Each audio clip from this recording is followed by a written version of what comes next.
খালিস্তানপন্থী শিখ নেতা হরদীপ সিং নিজ্জারকে হত্যার সঙ্গে জড়িত থাকার অভিযোগে ৩ ভারতীয়কে গ্রেপ্তার করেছে কানাডা পুলিশ। দেশটির আলবার্টা প্রদেশের এডমন্টন শহর থেকে তাদের গ্রেপ্তার করা হয়। এছাড়া হত্যার ঘটনায় ভারত সরকারের সংশ্লিষ্টতাও খতিয়ে দেখা হচ্ছে বলে জানিয়েছে তদন্তকারীরা। বিষয়টি নিয়ে আরও একটু জানার চেষ্টা করব। আমাদের সঙ্গে সরাসরি অতিথি হিসেবে যুক্ত হচ্ছেন জাহাঙ্গীরনগর বিশ্ববিদ্যালয়ের আন্তর্জাতিক সম্পর্ক বিভাগের অধ্যাপক শাহাব এনাম খান।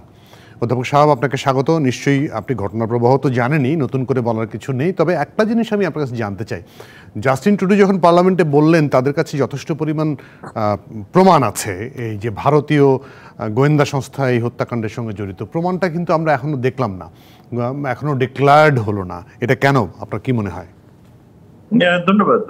আমার মনে হয় প্রথম কারণটাই হলো যে কানাডার নিজেদের ন্যাশনাল সিকিউরিটি। কারণ সাধারণত এই ধরনের ইন্টেলিজেন্স রিপোর্টগুলি বাইরে প্রকাশ করা হয় না, একটা ধারণা দেওয়া হয় মাত্র।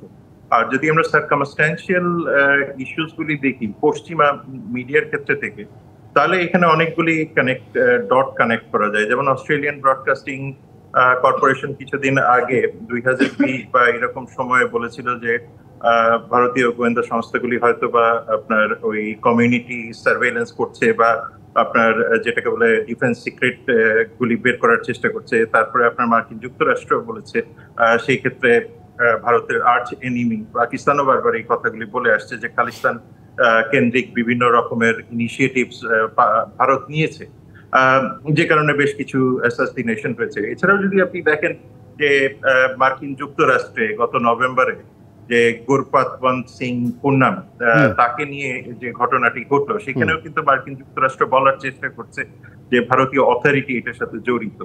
এখন এখানে বুঝতে হবে যে পুন্নানের সাথে আবার হরদীপ সিং নিজ্জারের একটা সম্পর্ক আছে, কারণ একজন আরেকজনের যেটাকে আমরা বলি যে খুব ক্লোজ ওয়ার্কিং গ্রুপ, দুইজনে কিন্তু যেটাকে বলা হয় 6 ফর সলিডারিটি, এই ধরনের যে অর্গানাইজেশন গুলি আছে সেগুলির সাথেও তারা জড়িত।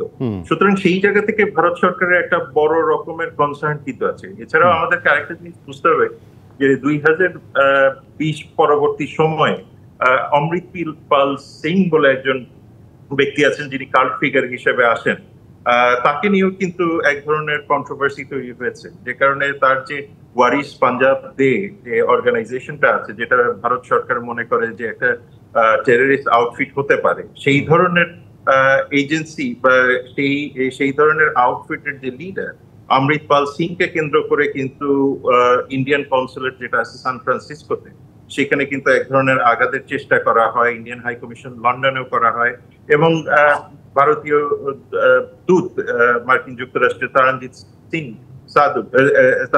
সাধু তাকেও কিন্তু হত্যা চেষ্টার এক ধরনের হুমকি দেওয়া হয়।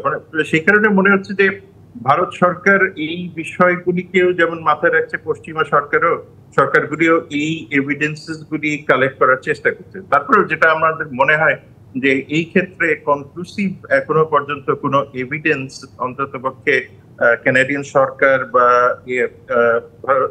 মার্কিন যুক্তরাষ্ট্র সরকার ভারত সরকারকে পাঠিয়েছে। আমি এই জায়গাটা একটু যদি রিলেট করি, ধরেন কানাডায় যে বিভিন্ন জনকে আশ্রয় দেয়া, তার মধ্যে ধরেন আমাদের জাতির পিতা হত্যাকারীকে আশ্রয় দেওয়া হচ্ছে, এত ভালো সম্পর্ক কানাডার সঙ্গে, ট্রুডোর সঙ্গে এত ভালো সম্পর্ক, তারপরেও তাকে কিন্তু হস্তান্তর করা হয়নি। সেখানে খলিস্তানপন্থী ভারতের ভিতরে একটি আলাদা রাষ্ট্র তৈরি করার জন্য তারা আন্দোলন করছে, তাদেরকে আশ্রয় দেয়া, সেটা নিয়ে তো এক ধরনের টেনশন থাকতেই পারে, তাই না?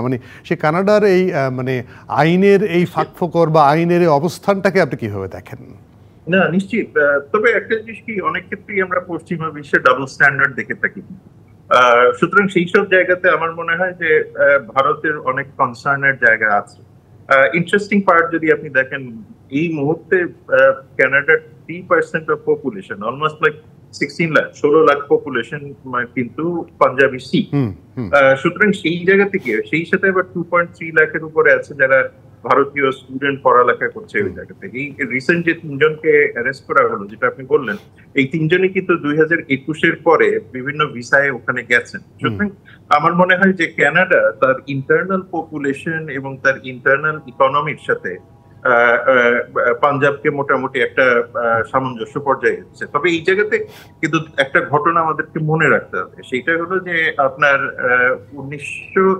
85 বা 86 সালে, আমি সালটা ভুলে গেছি, এয়ার ইন্ডিয়া ফ্লাইট 182 যেটা মন্ট্রিল বম্বের মধ্যে যাওয়া আসা করে, ওই প্লেনটাকে কিন্তু এই শিখরাই উড়িয়ে দিয়েছিল, এবং সেই একই দিনে কিন্তু নারিতা এয়ারপোর্ট টোকিওতে একই ঘটনাই ঘটেছিল। ফলে আমরা যেটা দেখতে পাচ্ছি যে একদিক থেকে যেমন ইকোনমি বলেন, পলিটিক্যাল ইনফ্লুয়েন্স বলেন শিখদের কানাডাতে আছে, সেই হিসেবে কিন্তু শিখদের ইমেজ নিয়েও একটা বড় রকমের কোয়েশ্চেন বারবার হচ্ছে। অধ্যাপক সাহেব একদম বুঝতে পেরেছি কথাটা, আর একটু আপনার কাছে শুনতে পারলে আর একটু ভালো লাগতো, কিন্তু আমাদের সময় একদম শেষ, আপনাকে আর সময় দিতে পারছি না। অধ্যাপক সাহেব, আপনাকে অনেক ধন্যবাদ, কৃতজ্ঞতা, আপনি সময় দিয়েছেন আমাদেরকে। Thank you.